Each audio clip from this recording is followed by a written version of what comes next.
Today's marketing hack of the day, I'm going to cover how you can format your web content to increase engagement, as well as how you can make your content more SEO friendly. Obviously, this is an SEO tactic.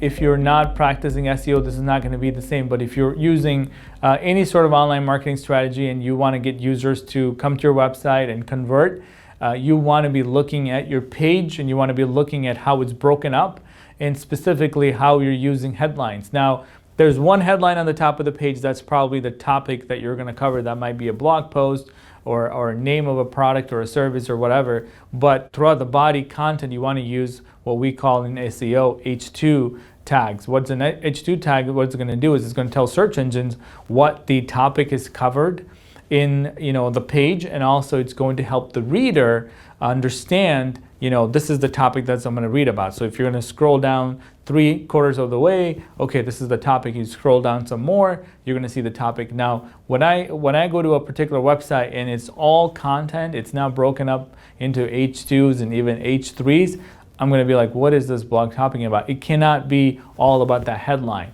right? So when you're doing this for your own website, you really want to make sure that you're honing in on the topic and specifically breaking them into as many sections as possible so that the reader, the visitor is like, okay, I understand, I'm going to keep reading.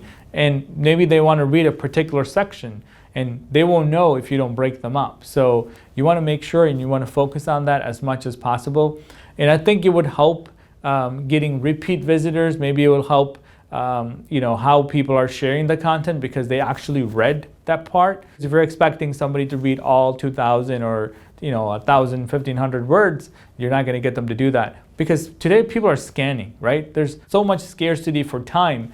You're not going to be expecting them to read all of the content. So you want to make sure it's easier for them. I would even recommend using bullet points to some extent to reinforce your point. You'll see that in all my blog posts. I usually have bullet points. I have a conclusion section, but I definitely take the time to write those H2 tags so you can read along with what I'm trying to say. So that's the hack for the day. If you have any questions, leave it in the comment section and we'll be more than glad to address them in future videos.